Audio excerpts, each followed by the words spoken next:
One of the issues that was kind of creating a buzz here today, because we were going to actually have him on the program. Sure. Jalen Carter, the Georgia defensive tackle, one of the top prospects in this year's draft, has had a couple of misdemeanor charges issued against him relating to a fatal crash that happened just in the aftermath of the national championship game. Was it that night? It was maybe that 2-3 nights later, right? I think they had their little victory parade or whatever, and it was on that same day, about 2 or 3 days later, if I remember. The report is he was present at a crash that killed a teammate and a staffer, misled police about it. Carter first told police he was nearly a mile away when the fatal crash happened. Then he said he was behind the other vehicle, could see its taillights, and that he was alongside the car when it crashed. There is speculation that it was a racing type of a situation. Again, there are 2 misdemeanor charges that have been issued. Right. Kirby Smart, the head coach at Georgia, issued a statement saying the charges announced today are deeply concerning, especially as we are still struggling to cope with the devastating loss of 2 members of our community. We will continue to cooperate fully with the authorities while supporting these families and assessing what we can learn from this horrible tragedy. That was issued earlier today by Kirby Smart. And the official word from the folks here at the NFL in charge of the Combine was that Jalen Carter didn't make it in for podium or interviews because he was still, along with 5 other players, in the medical facility. So I wouldn't have spoken if I were him. If he were my son, my brother, my cousin, my client, anybody I cared about or had any duty to, I would have said, don't talk. Yeah. I don't know that anybody knew about it. If this hadn't landed today and he had shown up, I didn't know about it. I didn't know there was any issue there.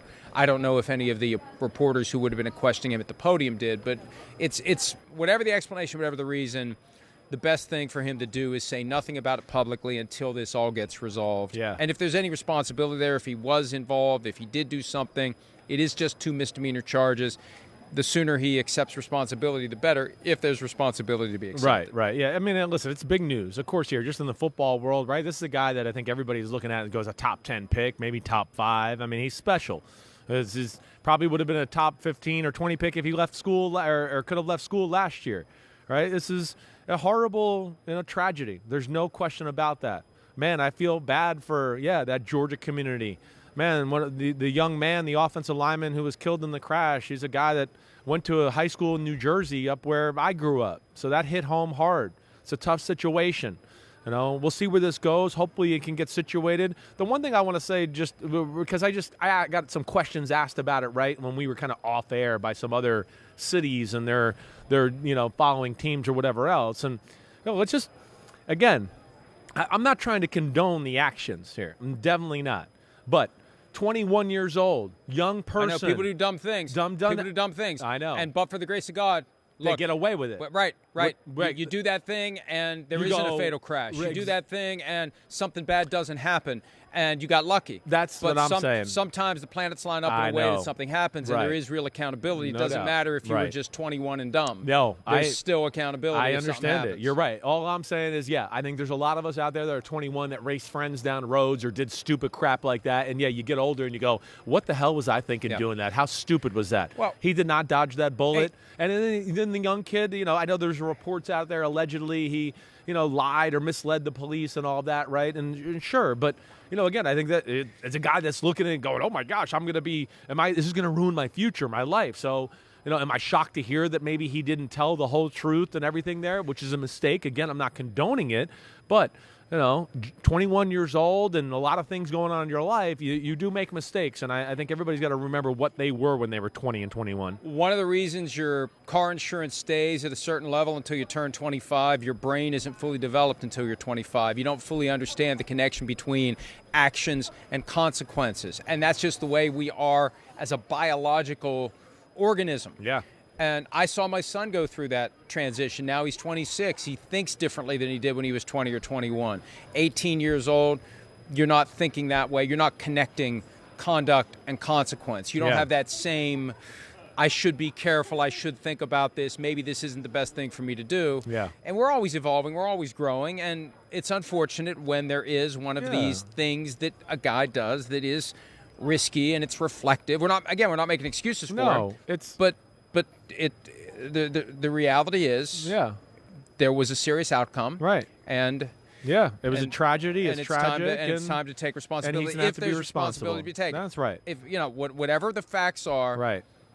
If he is responsible, if he misled police, if it was a racing situation, the smart thing to do, the best thing to do, is take responsibility. That's right. And not fight. Yeah, you don't want that cloud to hang over you any longer than it needs to. If there's ultimately going to be a price to pay and accountability to be experienced, the sooner you do it, the better. Yeah, I mean, professionally, personally, both areas, you don't want that cloud over you. And then, the compassion part is that you did lose, two individuals, so that's where you'd like to see him be accountable for the victims' families, too. I'm sure they'd like to have some answers and things like that. So we'll see where this goes. It's certainly going to be a story to follow. And, of course, all the questions are going to be, can he be trusted? Is he going to get drafted in the same place now? The one thing I want to ask you, Mike, that just, again, I don't know, but, you and I, we question things. That's what we're here to do. Is it a deliberate time drop? Was it a deliberate, smear campaign? It's just kind of funny that here we are sometime after this whole accident, and it's right before you're going to talk at the NFL Combine where it breaks. That's where it just seemed a little off or weird. But actually, if they really wanted to set him up and cause a problem for him, they would have told a reporter about it and maybe had the reporter show up and ask some questions about it, and maybe get him to say something that would conflict with something else he said. So yeah, I hear you there. If they were really trying to cause a problem for him, they actually did him a favor by having it drop before he was in a position where he was going to talk. Okay. And then you shut it down, and the teams now can fully investigate it. He can deal with whatever the aftermath is. He's still and here. do the right thing. Right. Still here. There Met were with some reports teams that he had last left. night. Right. And I'm sure he'll meet with a lot of teams and now today. the question is, what is he going to what say are you about talk? it? Exactly. Yeah. Hi, it's Mike Florio. Thanks for watching PFT on YouTube. Hit subscribe for the latest news and analysis from Pro Football Talk.